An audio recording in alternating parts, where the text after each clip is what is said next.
അത് കിച്ചു ഞാനില്ലായിരുന്നു. അപ്പം കിച്ചുവിന്റെ വ്ളോഗിൽ വന്നിട്ട് എടുത്താണ് വീടൊക്കെ എടുത്തപ്പം. മഴയൊക്കെ ആണ്ട് പിള്ളേരൊക്കെ ഓടി നടക്കുന്നത്. അപ്പം നമ്മൾ എത്ര അടുക്കി വെച്ചാലും വീട് അലങ്കോലമായിട്ട് നമ്മുടെ പിള്ളേരുള്ളവർക്ക് അറിയാം.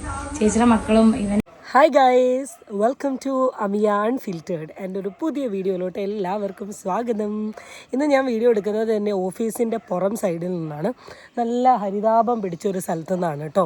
ഇന്ന് വളരെ ഒരു കൂളായൊരു ഡേ ആണ്. നല്ല മഴക്കാറുണ്ട്, നല്ലൊരു മഴ പെയ്തു, അതിൻ്റെ ഇടയിൽ ഒരു വെയിൽ വന്നു. നമുക്കിന്ന് ബന്ധമുള്ള ദിവസമാണ്. പക്ഷെ നമ്മൾ ഹോസ്പിറ്റൽ സെറ്റിംഗ് ആയതുകൊണ്ട് ഡെഫിനറ്റ്ലി പണിയെടുത്തേ പറ്റൂ. പിന്നെ ക്ലയൻസിന് ഫസ്റ്റ് സെഷനൊക്കെ കഴിഞ്ഞിട്ട് സെക്കൻഡ് സെഷൻ 12 o'clock സ്റ്റാർട്ട് ചെയ്യും. ഇപ്പോൾ ഒരു 11:45 ഒരു 15 minutes കൊണ്ട് വീഡിയോ എടുത്തിട്ട് വേണം എനിക്ക് എന്ത് ചെയ്യാൻ പോകാൻ വേണ്ടിയിട്ട്. അപ്പോൾ എൻ്റെ വീഡിയോയിലോട്ട് എല്ലാവർക്കും സ്വാഗതം. ചാനൽ ഇഷ്ടപ്പെട്ടിട്ടുണ്ടെങ്കിൽ സബ്സ്ക്രൈബ് ചെയ്യാനും വീഡിയോ ഇഷ്ടപ്പെട്ടാൽ ലൈക്ക് അടിക്കാനും നിങ്ങളാരും മറക്കരുത്. ഇന്നലെ ഞാൻ റിയാക്ട് ചെയ്തൊരു വീഡിയോ ഉണ്ടായിരുന്നു. എനിക്ക് തോന്നുന്നു നിങ്ങൾ കണ്ടിട്ടുണ്ടാവും, അല്ലെങ്കിൽ നിങ്ങളുടെ ശ്രദ്ധയിൽ പെട്ടിട്ടുണ്ടാവും. നമ്മളുടെ രേണുസുതി ചേച്ചിയുടെ വീട്ടിൽ നമ്മളുടെ കിച്ചു പോയിട്ട് ഒരു വ്ളോഗ് എടുത്ത സമയത്ത് സുധിയേട്ടൻ്റെ ട്രോഫികൾ മുഴുവൻ കട്ടിലിൻ്റെ അടിയിൽ നിരത്തി ഇട്ടതും രേണുസുതിയുടെ ട്രോഫി മുഴുവൻ വെച്ചതും ഫ്രണ്ടിൽ വെച്ചതും. ഇപ്പം നമ്മൾ സുധീൻ്റെ ട്രോഫിനെ ഒഴിവാക്കിയതുമായി ബന്ധപ്പെട്ടിട്ടൊക്കെയാണ് നമ്മൾ സംസാരിച്ചത്. അതിനുശേഷം മീഡിയക്കാർക്ക് രേണുസുതി ഒരു എക്സ്പ്ലനേഷൻ വീഡിയോ കൊടുത്തിട്ടുണ്ട്. ആ കോമഡി, ആ തമാശ, ആ പൊട്ടത്തരം എന്ന് പറഞ്ഞിട്ടുള്ള എക്സ്പ്ലനേഷൻ വീഡിയോ റിയാക്ട് ചെയ്യാനാണ് ഇന്ന് ഞാൻ വന്നിട്ടുള്ളത്. സോ ഗൈസ്, നമുക്ക് വീഡിയോയിലോട്ട് പോകാം. അത് കിച്ചു ഞാനില്ലായിരുന്നു. അപ്പം കിച്ചുവിന്റെ വ്ളോഗിൽ വന്നിട്ട് എടുത്താണ് വീടൊക്കെ എടുത്തപ്പം. മഴയൊക്കെ ആണ്ട് പിള്ളേരൊക്കെ ഓടി നടക്കുന്നത്. അപ്പം നമ്മൾ എത്ര അടുക്കി വെച്ചാലും വീട് അലങ്കോലമായിട്ട് നമ്മുടെ പിള്ളേരുള്ളവർക്ക് അറിയാം. ചേച്ചിയുടെ മക്കളും ഇവനും ഋതപ്പനും ഒക്കെ കുഞ്ഞു പിള്ളേരുടെ അവരൊക്കെ ഓടി. അപ്പം ഋതപ്പനൊരു ഒരു കുഞ്ഞു കളിയുടെ പ്രായം. അവൻ എൻ്റെ ഫോണും അതുപോലെ നല്ല സാധനങ്ങളൊക്കെ പാത്തു കൊണ്ടുപോയി കളയാനൊക്കെ നശിപ്പിക്കും. കുഞ്ഞു വെച്ചല്ലേ. അപ്പം ഇപ്പോൾ വീഡിയോൻ്റെ തുടക്കത്തിൽ തന്നെ രേണുസുതിയിൽ നമ്മൾ പറഞ്ഞ ആദ്യത്തെ, അല്ലെങ്കിൽ ആ വീഡിയോയിൽ നമ്മൾ പറഞ്ഞിട്ടുള്ള കാര്യമാണ്, ഇതൊരു വീടാണോ? ഒരു തുള്ളി പോലും വൃത്തിയില്ലാത്തൊരു വീടാണത്.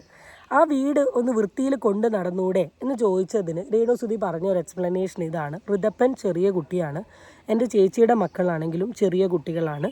ഇപ്പോൾ ചെറിയ കുട്ടികളുണ്ടാവുന്ന വീടിൻ്റെ അവസ്ഥ ഞാൻ പറയേണ്ട ആവശ്യമില്ലല്ലോ എന്ന്. 100-ൽ 200% രേണുസുതി പറഞ്ഞ ഈ സ്റ്റേറ്റ്മെൻറ്റിനോട് ഞാൻ അഗ്രി ചെയ്യുന്നു. കാരണം എനിക്കും കുറേ ചെറിയ കുട്ടികളുള്ള വീട്ടിൽ ഞാൻ പോയി കണ്ട് പരിചയമുണ്ട്. എത്രയൊക്കെ വൃത്തിയാക്കി വെച്ചിട്ടുണ്ടെങ്കിലും അടുത്ത സെക്കൻഡ് ആവുന്ന സമയത്ത് അവർ ഓട്ടോമാറ്റിക്കലി എന്ത് ചെയ്യും? വീട് നശിപ്പിച്ചിടും, അവരുടെ പാവിടും, ടോയിടും. എനിക്ക് മെയിനായിട്ട് പറയുന്നത് എൻ്റെ ലച്ചുമോൾക്ക് ഒരു പെട്ടി നിറയെ ടോയ് സെറ്റാക്കി വെച്ച് പോയാലും അടുത്ത സെക്കൻഡ് ആകുമ്പോൾ ടോയ് ഫുള്ള് വലിച്ചിട്ട് അവൾ വരയ്ക്കുന്നത്, അവളുടെ കളറിങ്, എല്ലാ സാധനങ്ങളും ഇടും. ഇനി ഇതൊന്നുമല്ല, വലിയ ആൾക്കാരുടെ ക്ലിപ്പും ബണ്ണും വരെ അവൾ എന്ത് ചെയ്യും? അവിടെ കൊണ്ടുപോയിടുന്നുണ്ട്. അപ്പോൾ ഈ ഒരു കാര്യത്തിനോട് 100-100 ഞാൻ സപ്പോർട്ട് ചെയ്യുന്നു.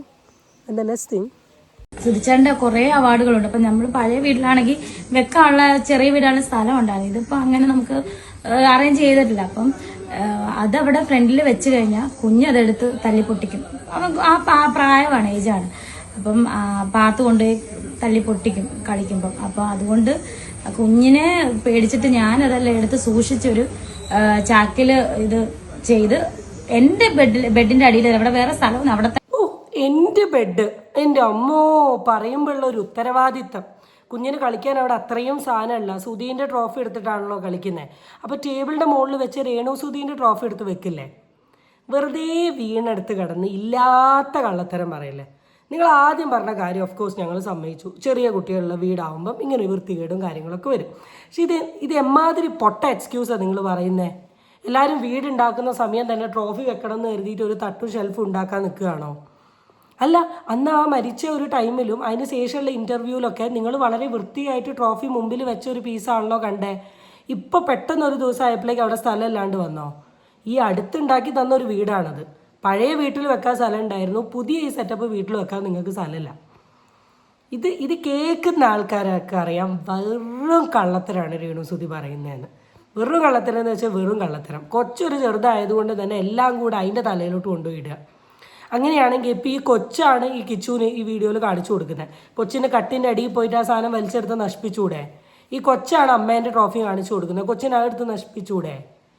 ഒരു ചെറിയ കൊച്ചുണ്ട് കരുതി ഇങ്ങനെയൊക്കെ നുണ പറയാൻ പറ്റുമോ? രേണുസുതി അല്ല രേണുസുനെ ഇവിടെ വേറെ സ്ഥലം അവിടെ തന്നെ ഇങ്ങനെ സൂക്ഷിച്ചു വെച്ച സാധനമാണ്. ഞാൻ അറിഞ്ഞില്ല കുഞ്ഞ് അത് ഇപ്പൊ എടുക്കുമെന്നൊന്നും എനിക്കറിയില്ലായിരുന്നു. അല്ലാതെ എന്റെ അവാർഡ്സ് എന്ന് പറഞ്ഞാൽ ഈ ഇടയിൽ കിട്ടിയ അവാർഡുകളാണ്. അതെല്ലാം വരുമ്പോ എന്റെ ഭാഗ്യം എടുത്ത് അവിടെ വെക്കുന്നതല്ലാതെ അതൊരു ഷോ ആയിട്ടോ ഒന്നും വെച്ചല്ല. സൂചിച്ചേണ്ട അവാർഡ് എടുത്ത് ഞാൻ കളഞ്ഞൊന്നുമല്ല. നമ്മൾ ചെയ്യാത്ത കാര്യങ്ങൾ. എന്താ അവാർഡ്? എന്തിന് കിട്ടിയ അവാർഡ്? നിങ്ങൾക്ക് കിട്ടിയ അവാർഡോ നിങ്ങൾക്ക് കിട്ടിയ അംഗീകാരമോ നിങ്ങൾക്ക് കിട്ടിയ ചാൻസോ ഒക്കെ സുധിയുടെ ഭാര്യ എന്ന നിലയിൽ മാത്രമാണ്. അല്ലാണ്ട് വേറെ ഒന്നിൻ്റെ പുറത്തും കിട്ടിയിട്ടുള്ള ഒരു സാധനമല്ലത്. പിന്നെ എല്ലാവരും ഇപ്പം ഞാനും പണി കഴിഞ്ഞ് വീട്ടിൽ പോകുന്ന ആളാണ്. ഞാൻ നേരെ ചെന്ന് പാട്ട് ഡൈനിങ് ഹാളിലല്ല കൊണ്ടുപോയിരിക്കുക. നമ്മൾ ബാഗൊക്കെ വെക്കുന്ന ഒരു സ്പേസ് ഉണ്ട്. നിങ്ങളിത് എന്തിനാ നിങ്ങൾ വെറുതെ കൊണ്ടുപോയി ഇട്ടൊരു ട്രോഫിയും അവിടെ കൊണ്ടുപോയി അറേഞ്ച് ചെയ്ത് വെക്കുന്ന ട്രോഫിയും തമ്മിൽ കണ്ടാൽ നമുക്കറിയാം. വളരെ വൃത്തിയിൽ വെടുപ്പായിട്ട് ഇങ്ങനെ അറേഞ്ച് ചെയ്ത് വെച്ചിരിക്കുകയാണ്. അതാണ് നിങ്ങൾ അവിടെ കൊണ്ടുപോയി ഇട്ടു എന്ന് പറയുന്നത്. സത്യസന്ധമായി പറഞ്ഞിട്ടുണ്ടെങ്കിൽ നിങ്ങൾക്കിപ്പോൾ തലയ്ക്ക് പിടിച്ച അഹങ്കാരമാണ്. നിങ്ങളെന്തോ വലിയ ആളാണ്, വലിയ സെറ്റപ്പാണ് എന്നുള്ളൊരു വിചാരമാണ്. ഈ സോഷ്യൽ മീഡിയയിൽ ഒരിക്കലും ആ ഒരു തോട്ടും കൊണ്ട് നിൽക്കരുത്. ഇന്ന് നിങ്ങളാണെങ്കിൽ നാളെ ഇതേ ഫെയിമിൽ വേറൊരു ലേഡി വന്നിട്ടുണ്ടെങ്കിൽ നിങ്ങളൊക്കെ താഴോട്ട് പോകും. ഭർത്താവിൻ്റെ പേര് വെച്ച് നടന്ന് ഭർത്താവിൻ്റെ ട്രോഫി മുഴുവൻ കട്ടിലിൻ്റെ അടിയിൽ ഇട്ടിട്ട് സ്വന്തം ട്രോഫി ഫ്രണ്ടിൽ വെച്ചിട്ട് പറയുന്ന ഒരു എക്സ്പ്ലനേഷൻ. മനസ്സാ വാച കർമ്മണ അറിയാത്ത കാര്യങ്ങളൊക്കെ പറയുമ്പോഴാണ് നമുക്ക് സത്യം പറഞ്ഞ വിഷമം തോന്നുന്നത്. അതാണ് സംഭവിച്ചത്. അതുപോലെ അതെ, നിങ്ങൾക്ക് മനസ്സാ വാച നിങ്ങൾ അറിയില്ല. കാരണം നിങ്ങൾ കരുതിയത് ഇത് പുറം ലോകമൊന്നും കാണില്ല എന്നാണ് കരുതിയത്. കിച്ചു വന്ന് കറക്റ്റ് വീഡിയോ എടുത്ത് സോഷ്യൽ മീഡിയയിൽ ഇട്ടപ്പോൾ ഓട്ടോമാറ്റിക്കലി കണ്ടു. നമ്മൾ ചോദിക്കും, ഞങ്ങൾക്ക് രേണു സുധി എന്ന് പറയുന്ന വ്യക്തിയോട് ഉണ്ടായിരുന്ന ഒരു അറ്റാച്ച്മെൻറ്റ്, അല്ലെങ്കിൽ രേണു സുധി എന്ന് പറയുന്ന ഒരാളെ അറിഞ്ഞത് തന്നെ സുധീൻ്റെ ലേബലാണ്. നമുക്കൊക്കെ ഇഷ്ടമുള്ള, നമ്മളൊക്കെ ഒരുപാട് ആരാധിച്ചിട്ടുള്ള ഒരു കഥാപാത്രമാണ്. പുള്ളി മരിച്ച പാട് പുള്ളീൻ്റെ സാധനങ്ങളെല്ലാം താഴെ കൊണ്ടുപോയി ഇട്ടിട്ട് പുള്ളി എന്ന് പറഞ്ഞ് ഈ മന്ത്രം ചൊല്ലി അടക്കുന്ന നിങ്ങളെ ചോദിക്കുക തന്നെ ചെയ്യും. അതുപോലെ സുചേണ്ട ഫ്രണ്ടിലിരിക്കുന്ന ഫോട്ടോ ഒരു ദിവസം ഞാൻ വന്നപ്പോഴത്തേന് കുഞ്ഞ് ഋതപ്പൻ പിരികം വരച്ച് കണ്ണെഴുതി പൊട്ടുവിട്ട് വെച്ചേക്കുന്നത് സൂചിച്ചേട്ടൻ. അച്ഛനെ സുന്ദരനാക്കിയതാണ്. ഞാൻ പറഞ്ഞ മോനെ അങ്ങനെ ചെയ്യരുത്. പിന്നെ അതെല്ലാം ഞാൻ തുടച്ച് വൃത്തിയാക്കി വെച്ചു. അതാണ് കുഞ്ഞുങ്ങൾ അങ്ങനെയാണ്. പിന്നെ പെർഫ്യൂം, സൂചിച്ചേട്ടൻ്റെ പെർഫ്യൂം ഞാൻ അവിടെ വെച്ച് കഴിഞ്ഞാൽ മോനതെടുത്ത് പൊട്ടിച്ചു കഴിഞ്ഞാൽ പിന്നെ അതൊരിക്കലും തിരിച്ചു കിട്ടാത്തതാണ്.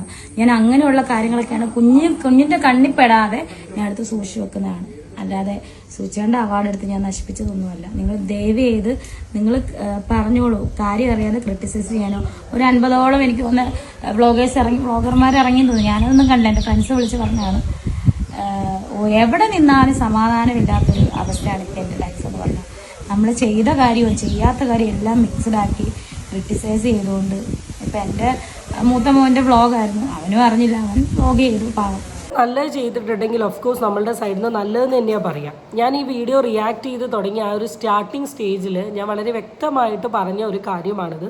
നിങ്ങൾ പറഞ്ഞ ഈ ഒരു കാര്യം ഞാൻ സപ്പോർട്ട് ചെയ്യുന്നു. കാരണം കുട്ടികളുള്ള വീടാവുമ്പം ബുദ്ധിമുട്ടുണ്ടാവും. പക്ഷേ നിങ്ങൾ എന്തിൻ്റെയൊക്കെ എക്സ്പ്ലനേഷനാണ് പുറത്ത്. ഇനി തട്ടില്ല, ഇനി റാക്കില്ല, കുട്ടി വലിച്ചെറിയും, കുട്ടി പൊട്ടിക്കും എന്നതിൻ്റെയൊക്കെ പുറത്ത് അല്ല എന്തൊക്കെ ന്യായീകരണങ്ങൾ പറഞ്ഞാലും ഒരാൾക്ക് കിട്ടിയ ഒരു പുരസ്കാരം ഒരു കട്ടിൻ്റെ അടിയിൽ എറിയുക, എന്നിട്ട് നിങ്ങളുടെ പുരസ്കാരം അങ്ങോട്ട് വെക്കുന്നതിന് കോമൺ സെൻസ് എന്ന വ്യക്തി എന്ന നിലയിൽ ഇതിന് ഈ അർത്ഥം മാത്രമേ കണ്ടെത്താൻ പറ്റൂ. ഇതിന് പുതിയതായിട്ടൊരർത്ഥം കണ്ടെത്തുന്നത് തന്നെ രേണുസുധി പറയുന്ന സമയത്താണ്. ആരാ രേണുസുധി ഈ ഒരു ഇത് വിശ്വസിക്കുക? ആരാ നിങ്ങൾ ഈ പറയുന്ന ഈ ഒരു കാര്യം സത്യമാണെന്ന് പറയാൻ പറ്റുക? നെവർ. ആർക്കും പറ്റില്ല. കാരണം നമ്മളൊക്കെ അരിയാഹാരം കഴിക്കുന്നതാണല്ലോ. പിന്നെ നിങ്ങൾ ഈ വ്ളോഗേഴ്സിനെ കുറ്റം പറയുന്നുണ്ടല്ലോ. നിങ്ങൾ എന്ത് കണ്ടിട്ട് ഈ വ്ളോഗേഴ്സിനെ കുറ്റം പറഞ്ഞാൽ ഞാൻ വീണ്ടും പറയാം, യൂട്യൂബ് എന്ന് പറയുന്ന പ്ലാറ്റ്ഫോം ഓരോരുത്തർക്ക് ഇഷ്ടമുള്ള കാര്യങ്ങൾ ചെയ്യാനാണ്. ഡാൻസ് കളിക്കാൻ ഇഷ്ടമുള്ളവർ ഡാൻസ് കളിക്കും, കുക്ക് ചെയ്യാൻ ഇഷ്ടമുള്ളവർ കുക്ക് ചെയ്യും, ട്രാവൽ ചെയ്യാൻ ഇഷ്ടമുള്ളവർക്ക് ട്രാവൽ ചെയ്യും. രേണു സുധീനെ പോലെ അഭിനയിക്കാൻ ഇഷ്ടമുള്ള ആൾക്കാർ അഭിനയിച്ചടക്കും. അതുപോലുള്ളൊരു മേഖല തന്നെയാണ് ഓഫ്കോഴ്സ് റിയാക്ഷൻ വീഡിയോ എന്ന് പറയുന്നത്. അപ്പോൾ റിയാക്ഷൻ വീഡിയോ ചെയ്യുന്ന ആൾക്കാർ ആ വീഡിയോ ചെയ്യും. അതിനെപ്പറ്റി പറഞ്ഞിട്ട് പ്രത്യേകിച്ച് ഒരു കാര്യവുമില്ല. പിന്നെ വെറുതെ ഇരിക്കുന്ന ഒരാളെ പറ്റി ചെയ്യുന്നുണ്ടോ? വെറുതെ വളരെ ഡീസൻറ്റ്. ഇപ്പോൾ ലാലേട്ടനുണ്ട്, മമ്മൂട്ടിയുണ്ട്, എത്ര ആക്ട്രസ്മാരുണ്ട്. ഇവരെ പറ്റി ആരെങ്കിലും എന്തെങ്കിലും റിയാക്ട് ചെയ്യുന്നുണ്ടോ? ഇല്ല. അവരെ പറ്റി എന്ത് പറയാനാ, എന്ത് ചെയ്യാനാ? കാരണം അവർ ആ ഒരു ഡീസൻസ് കീപ്പ് ചെയ്യുന്നുണ്ട്. ഞാനൊരു കണ്ടൻറ്റാണ്, എന്നെ കണ്ടൻറ്റ് ആക്കിക്കോ എന്ന് പറഞ്ഞ് സോഷ്യൽ മീഡിയയിൽ വന്ന് വിളമ്പുന്ന കാര്യങ്ങൾ മാത്രമേ നമ്മളിവിടെ എടുത്ത് സംസാരിക്കുന്നുള്ളൂ. അതിന് പറഞ്ഞിട്ട് കാര്യമില്ല. ഓക്കെ, നിങ്ങളെപ്പറ്റി ഒന്നും പറയരുത് എന്ന് നിങ്ങൾ ആഗ്രഹിക്കുന്നുണ്ടെങ്കിൽ സോഷ്യൽ മീഡിയ വിട്ടിട്ട് വീട്ടിൻ്റെ ഉള്ളിൽ അങ്ങ് ഇരിക്കുക. മീഡിയയിൽ വന്ന് ചെയ്യേണ്ട കാര്യങ്ങൾ മുഴുവൻ ചെയ്ത് കൂട്ടിയിട്ട് എന്നെ പറ്റി ആരും പറയരുത് എന്ന് പറഞ്ഞിട്ട് കാര്യമില്ല. ഓക്കെ, അവൻ വ്ളോഗ് ചെയ്തു. പാവം. അപ്പോൾ കുഞ്ഞു പറഞ്ഞിട്ടില്ല, ഇളയത് പറഞ്ഞിട്ടില്ല. ഞാനത് സത്യം പറഞ്ഞ തിരക്കാണ്ട് ഞാൻ കണ്ടു നോക്കിയില്ല. കണ്ടവരാണ് പറഞ്ഞത്. അപ്പോൾ അതാണല്ലത്. എൻ്റെ അവാർഡ് എടുത്ത് ഞാൻ മുകളിൽ വെച്ചിട്ട് സുചേട്ടൻ്റെ അവാർഡ് എടുത്ത് ഞാൻ കളഞ്ഞോളല്ല രേണുസുതി. സുചേട്ടനെ കളഞ്ഞിട്ടില്ല, പിന്നെ ഞാൻ എങ്ങനെയാണ് സുചേട്ടൻ്റെ അവാർഡ് കളയുന്നത്? ആ അവാർഡ് എൻ്റെ അവാർഡ് വേണമെങ്കിൽ കുഞ്ഞ് അറിയാതെ പൊട്ടിച്ചാലും നമുക്ക് ഒട്ടിച്ച് എന്തെങ്കിലും ചെയ്യാം, താഴെ പോകുന്നൊക്കെ പൊട്ടുന്നത്. പക്ഷെ സുചേട്ടൻ്റെ അവാർഡ് അങ്ങനെ പോലും പൊട്ടരുതെന്നുള്ള ഒരു ഒറ്റ ഇതിലാണ് ഞാനെടുത്തത് സൂക്ഷിച്ചു വെച്ചത്. അത് ഇത്ര വലിയ പ്രശ്നമാകുന്നൊന്നും ഞാൻ കരുതിയില്ല. വളരെയധികം സന്തോഷമുണ്ട് രേണുസുതി.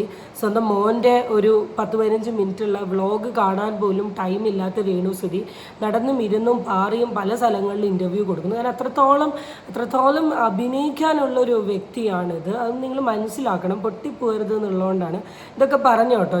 ചെറിയ മക്കളടുത്ത് ചെന്നിട്ട് ഇതൊക്കെ പറ. അവരൊക്കെ ഇത് ചിലപ്പോൾ വിശ്വസിക്കുകയായിരിക്കും. പക്ഷേ ആ വിശ്വാസം നമ്മളെപ്പോലുള്ള ആൾക്കാർക്കൊന്നുമില്ല കേട്ടോ. ഇനി അതിൻ്റെ ഇടയിൽ രേണുസുധീൻ്റെ ഓൾ ടൈം കെയർ ടേക്കർ ആയിട്ടുള്ള പ്രജീഷ് ചേട്ടൻ ഇതിനെ പറ്റി പറയുന്നുണ്ട്. അതൊന്ന് കേട്ടിട്ട് പ്രജീഷ് ചേട്ടനുള്ള പൂരം അടുത്ത് കൊടുക്കും. എന്താണ് രേണുവിന്റെ അവാർഡ് എടുത്തിട്ട് മുകളിൽ വെച്ചു, സുധിച്ചേട്ടന്റെ അവാർഡ് എടുത്തിട്ട് കട്ടിലിന്റെ അടിയിൽ വെച്ച് ഒളിപ്പിച്ചു വെച്ചു. അല്ല അതിൽ അങ്ങനെ കമന്റ് ബോക്സ് വന്നേക്കുന്നത് ഒരു മാസം കൊണ്ടല്ലേ ഇത്രയും അതെ, അതാണ് കമന്റ് ബോക്സിൽ വരിക. അതിൽ എന്ത് തെറ്റാണല്ലേ? പറഞ്ഞ സത്യമല്ലേ? രേണുവിന്റെ അവാർഡ് വീടിന്റെ മുമ്പിൽ തന്നെ അങ്ങ് ടേബിളിന്റെ മുകളിൽ ഇങ്ങനെ 1 2 3 4 നിരത്തി വെച്ചു. സുധീന്റെ കട്ടിലിന്റെ അടിയിൽ ഇട്ടു. ഇതിൽ എന്താണോ തെറ്റ്? വീഡിയോയിൽ കാണുന്ന ആ സാധനം തന്നെയല്ലേ? അല്ല, എനിക്കിവിടെ ചോദിക്കാനുള്ളത്, ഈ ഒരു പെർട്ടിക്കുലർ ടോപ്പിക്കിനെ കുറിച്ച് റിയാക്ട് ചെയ്യാൻ ഈ പ്രജീഷിന് എവിടെ നിന്നാണ് ഒരു സ്പേസ് ഉള്ളത്? പ്രജീഷ് ആ വീട്ടിലുള്ള വ്യക്തിയാണോ? ഇനി പ്രജീഷാണോ ആ ട്രോഫികൾ ഫുൾ ചാക്കിലിട്ടിട്ട് കട്ടിനടിയിൽ വെച്ച് കൊടുത്തത്? അല്ലെ പ്രജീഷാണോ രേണുസുധിക്ക് ഐഡിയ കൊടുത്തത് കുട്ടി എടുക്കാണ്ടിരിക്കാൻ ട്രോഫികളെല്ലാം ചുരുട്ടി കുട്ടി കട്ടിനടിയിൽ ഇട്ടാതീന്ന്? വെറുതെ എന്തേലൊക്കെ കയറി സംസാരിച്ചിട്ട് ഒരു സ്പേസ് ഉണ്ടാക്കി അങ്ങ് നടക്കുക. സപ്പോർട്ട് ചെയ്യണം. അപ്പം നല്ല സുഹൃത്ത് ബന്ധങ്ങൾ എന്ന് പറഞ്ഞാൽ നല്ലത് ചെയ്താൽ നല്ലതും തെറ്റ് ചെയ്താൽ തെറ്റ് എന്ന് പറയാനും പറ്റുന്നിടത്താണ് നല്ല സൗഹൃദങ്ങളുള്ളത്. ഇപ്പോൾ താങ്കൾ രേണുസുധീൻ്റെ അത്ര ആത്മാർത്ഥ സുഹൃത്താണ്, എന്താ പറയണ്ടേ? ഓക്കെ, ചിലപ്പോൾ ഇങ്ങനെയായിരിക്കും ചെയ്തിട്ടുണ്ടാവും, രേണു നീ ഇങ്ങനെയായിരിക്കും ചെയ്തിട്ടുണ്ടാവും. പക്ഷേ കാണുന്ന ഒരു കോമണർ എന്ന നിലയിൽ അവർക്ക് എന്താ തോന്നുക? ഇങ്ങനെയാണ് തോന്നുക. ഇമാതിരി രീതിയിൽ ഇതിനെ ന്യായീകരിക്കാണ്ട് വളരെ വ്യക്തമായിട്ട് പറഞ്ഞാൽ മതി. മേ ബി അതെ, എൻ്റെ ഹസ്ബൻഡിൻ്റെ ട്രോഫി ഞാനിങ്ങനെ ഇട്ടത് ഒരു തെറ്റായിട്ടുള്ളൊരു കാര്യമാണ്, ഞാനത് ആ രീതിയിൽ ഉദ്ദേശിച്ച് ചെയ്തതല്ല, എല്ലാവരും എന്നോട് ക്ഷമിക്കണം എന്ന് പറഞ്ഞിട്ടുണ്ടെങ്കിൽ ഈ ടോപ്പിക് ഇവിടെ തീർന്നു. ഇത് വലിച്ച് വാരി ന്യായീകരിച്ച് ഇങ്ങനെയാക്കി അങ്ങ് ഇടുക തന്നെ അങ്ങോട്ട്. ഇട്ടങ്ങ് വിളമ്പി അങ്ങ് നിറകി തന്നെ അങ്ങോട്ട്. എങ്ങനെയെങ്കിൽ എന്തൊക്കെയാണ് പറയുന്നതെന്നുള്ള കാര്യം അമ്മയ്ക്ക് തന്നെ അറിയില്ല. എൻ്റെ കുറ്റം മുഴുവൻ ആർക്കാ? നമ്മക്കാണ്. അത് ചെയ്യുന്നതിന് കുഴപ്പമില്ല, ഞാൻ പറയുന്നതിനാണ് കുഴപ്പം. So that's it guys. Reaction video അല്ല, എക്സ്പ്ലനേഷൻ വീഡിയോ കണ്ട സമയത്ത് ഓടിയിട്ട് സംസാരിക്കണം തോന്നി, അതിനുവേണ്ടി എടുത്ത വീഡിയോ ആണ്. അടുത്ത വീഡിയോ ആയിട്ട് നമുക്ക് വീണ്ടും കാണാം. Till then it's bye from Amiya അൺഫിൽറ്റേർഡ്.